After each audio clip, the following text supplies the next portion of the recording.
pakar mata yang ada dekat Malaysia lah. InsyaAllah hari ini Dr. Syamil salah seorangnya lah.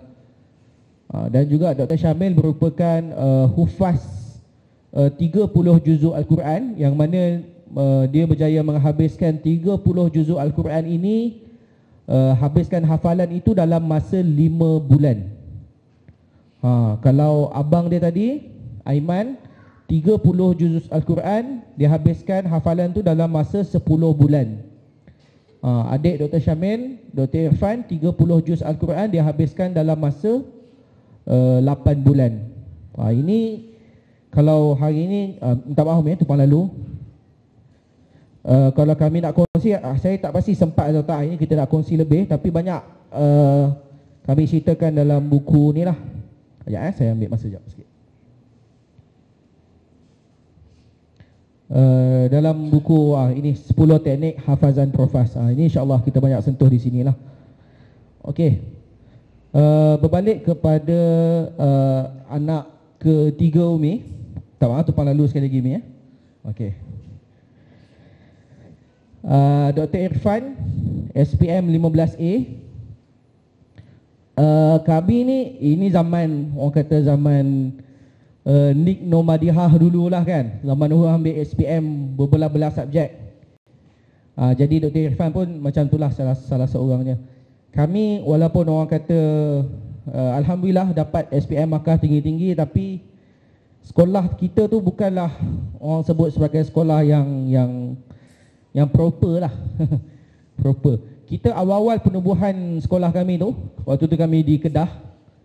Awal-awal penubuhan sekolah kita tu macam mana nak ceritanya? Sekolah kami tu dia tak ada dinding, atap zinc.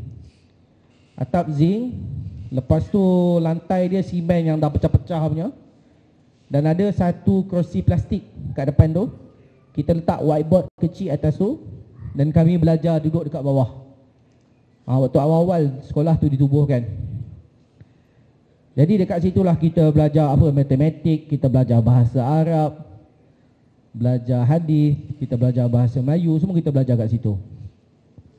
Waktu tu orang panggil sekolah kami ni sekolah kampung, sekolah miskin. Tapi kita ambil cabaran lah, kita ambil cabaran tu, kita kata tak apalah. Sekolah kampung ke, sekolah miskin ke, kita nak buktikan kami ni produk sekolah kampung, sekolah miskin pun boleh berjaya, insyaAllah. Jadi kita ambil waktu tu, ambil 15 subjek dan skor 15A. Alhamdulillah lepas kita buktikan tu, sekolah tu yang saya cerita tadi Daif kan dengar, hari ni dah membangun sehingga 8 tingkat dah. Alhamdulillah. Sebab tu kita nak, insyaAllah, kita yakin golongan professional hufaz ni insyaAllah dalam apa keadaan sekalipun dia boleh survive. Yang penting ada Quran dalam jiwa dia.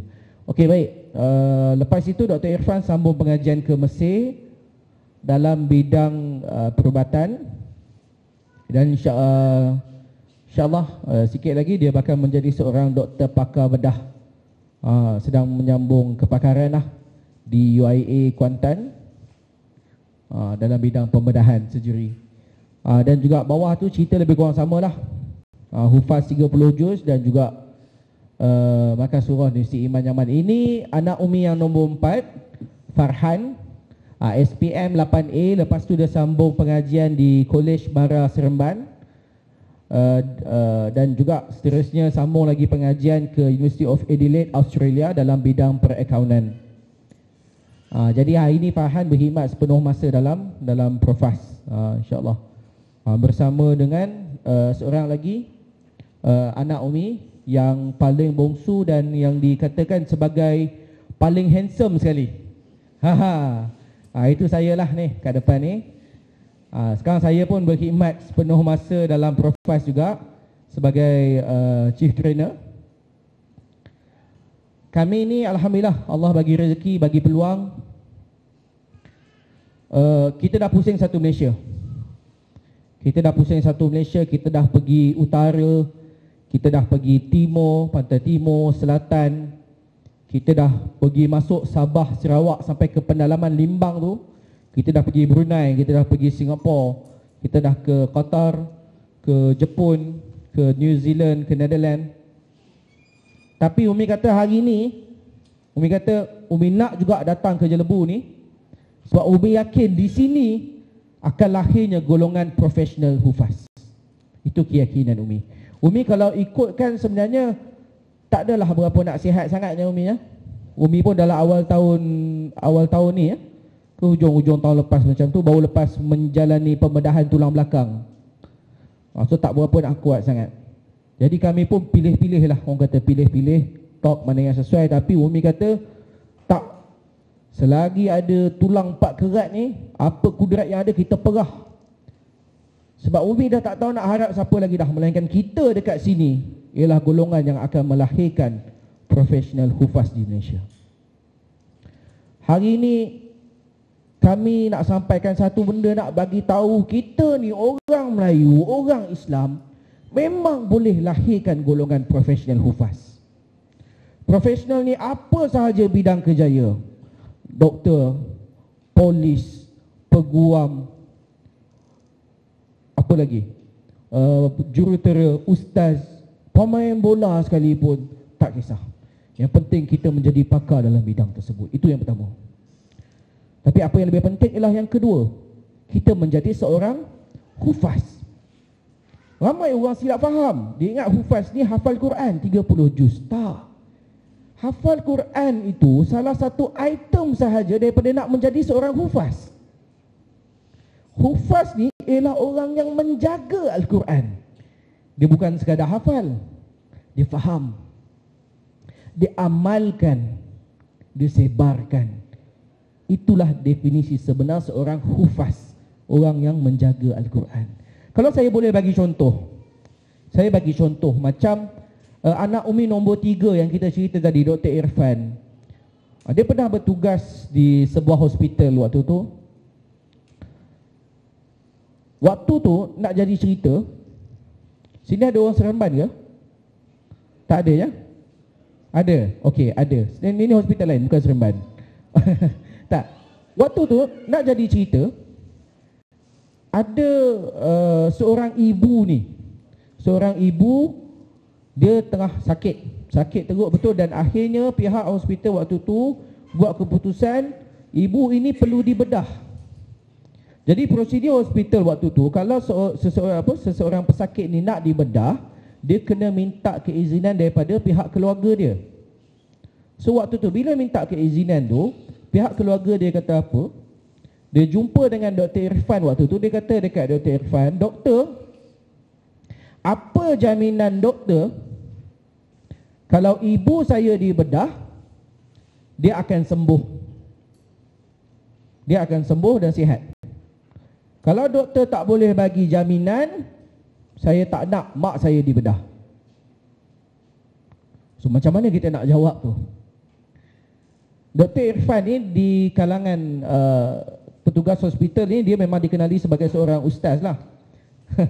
So dia selalu bagi ceramah dekat masjid kat rumah dia tu.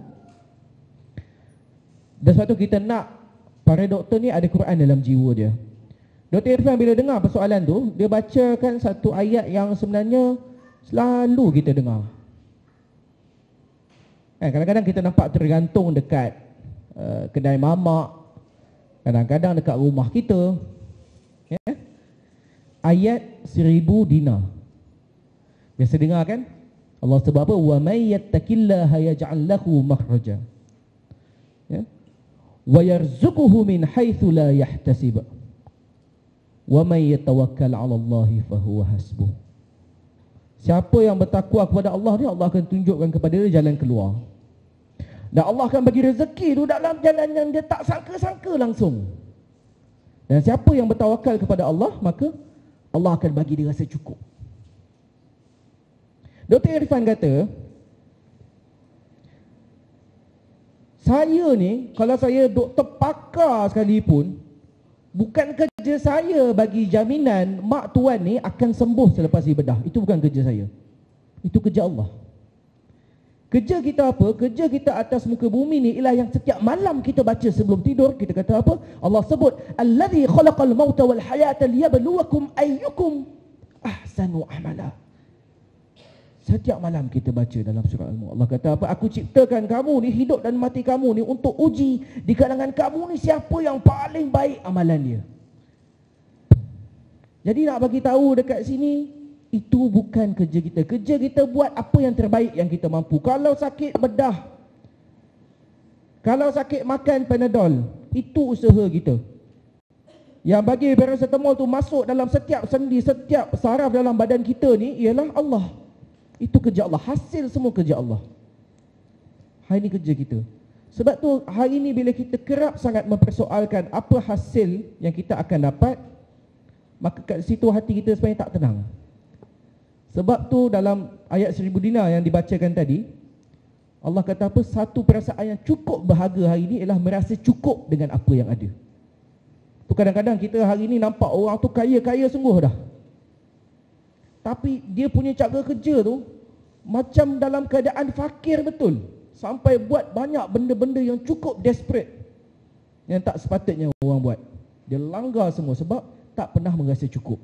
Itu satu nikmat yang Allah dah tarik, merasa cukup tu. Jadi berbalik kepada cerita pesakit Dr. Irfan tadi, akhirnya lepas Dr. Irfan terangkan macam tu, pesakit dia tu setuju untuk ibu dia dibedah. Sebab tu hari ini kita nak di kalangan petugas-petugas awam kita, doktor kita dan sebagainya, ada Quran dalam jiwa kita. Sebab kita yakin bila mana ada Quran dalam jiwa orang yang profesional ini, maka Quran tu akan subur di kalangan masyarakat. Kita yakin perkara itu. Kalau saya boleh bagi contoh lain macam Dr. Syamil, anak Umi nombor 2. Dia pernah bertugas di sebuah hospital jauh lah di pendalaman sikit ya. Saya tak nak sebutlah kat sini hospital mana kan.